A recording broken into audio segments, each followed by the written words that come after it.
So here's something that honestly I thought I would never have to talk about ever because I'm not really a gaming YouTuber. I'm more of a wrestling YouTuber. But I know a lot of people right now, a lot of wrestling gamers and a lot of wrestling fans. The majority of both of those groups are pretty much interchangeable, but I digress. But anyway, a lot of people that play WWE 2K22 are really upset right now because the online servers are being taken down after only being up for about 2 years. They're going to be shut down in January, and me personally, I am not that upset about this piece of information because I'm not really even upset at all because I actually know better than to invest a substantial amount of time or money into a game's online play when it basically gets a new installment every single year. Now, don't get me wrong, I'm still a sucker for buying the new games every year because I only buy them just for the roster changes and whatever career mode they may have that year. If anything, I am the bigger sucker because I really only get bored of those two things after a month or two, whereas the people that play online or play just for the online mode, they get enjoyment out of it at least for 2 years, 3 years, however long the servers are up. But right now, if you pop in WWE 2K22, the first thing that pops up on the menu is the announcement that the servers are going down. And within that little message that they have, there's one thing that says you should upgrade. Now is the perfect time to upgrade to WWE 2K23. Now, this right here, this is what I take issue with. Like I said earlier, I know that, people should know better than to invest in a game that gets a new installment every year. But as far as I can see, in my opinion at least, WWE 2K22 and WWE 2K23 pretty much have the same feel as each other. There's really no drastic difference in gameplay. There's really no drastic difference in roster. There's really no drastic difference in the creation suites, which play a big part in the game's online modes. Like online, the two big things are uploading your creations to community creations and playing with your created wrestlers online. But there's really no drastic difference in that. There's really no drastic difference in anything. So this is why I sympathize with the online players. If WWE 2K23 was a better, more expansive game than WWE 2K22, I would say stop your crying and get over it.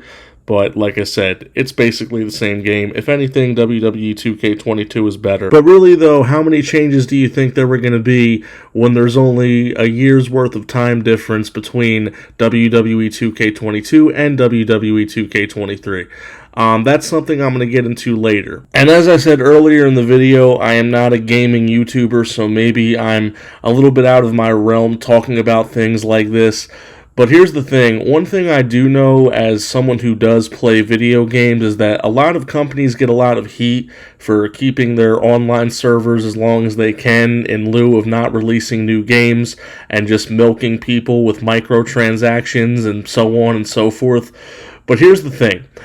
Rockstar Games, they released GTA 5 in 2013.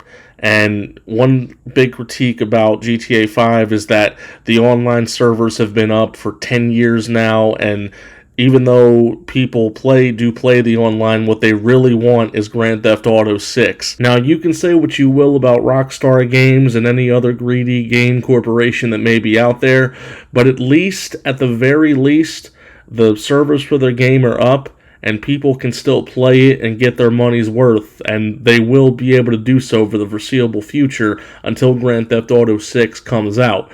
With WWE and 2K games and NBA games, it's the opposite.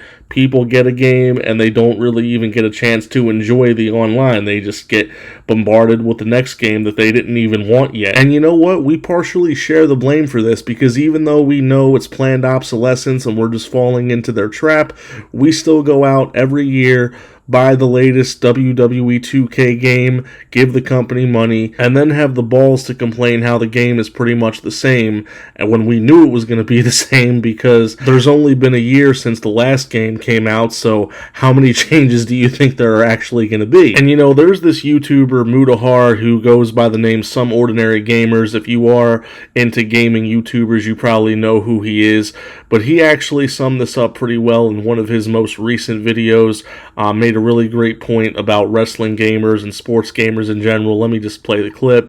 But ladies and gentlemen, Sports gamers are just built differently, okay? You can complain about everything, but yet you will be the ones that will spend, at minimum, $90 for the game, and God knows how much in microtransactions down the road. Ladies and gentlemen, this is me, Mutahar, and yeah, I'm out. So yeah, the way I see it, either one of three things has to happen, or maybe a combination of these three things has to happen. Either number one, we have to stop buying these regurgitated games from 2K and these other companies that take advantage of sports gamers and their willingness to buy whatever game comes out, whatever basketball game comes out, whatever wrestling game comes out. Or number two, we need to demand these companies spend more than just 1 year of developing their game, so that way when the game does come out, it does feel different, it is an entirely different game, and that way we don't feel so ripped off when the servers are cut out so abruptly. Or number three, WWE 2K needs to have a pretty much online exclusive game. A game that only gets one release, has servers updated regularly, gets patches regularly, and a game that, all the WWE gamers can focus all of their online energy into. In the late 2000s, WWE had plans to release SmackDown vs. Raw online. This game, for one reason or another, never came to fruition. It doesn't really go into detail about how or why the game was canceled, but the description of the game reads, with WWE SmackDown vs. Raw, players were able to connect with other players online to challenge them to a match, interact or shop with them, which would have included buying each other's brands and wrestlers. The game was to feature both a single mode and a multiplayer mode. The player could play as a WWE wrestler or create an original wrestler in search of fame, respect, and virtual wealth. In order to reach the final rating of the Hall of Fame, the player would get points that would be used to unlock features, items, and level ups. The player could also purchase additional items, abilities, and clothing to improve their character. So it basically sounds like the WWE version of Fortnite, which would have been pretty cool. If you guys have any suggestions of something that 2K can do to kind of remedy this situation and make it up to the players that they fucked over, or if there's something that we the consumers can do to fix this mess, please let me know in the comments. Anyway, I hope you like and subscribe and comment and blah, blah, blah, blah. Have a good day. Bye.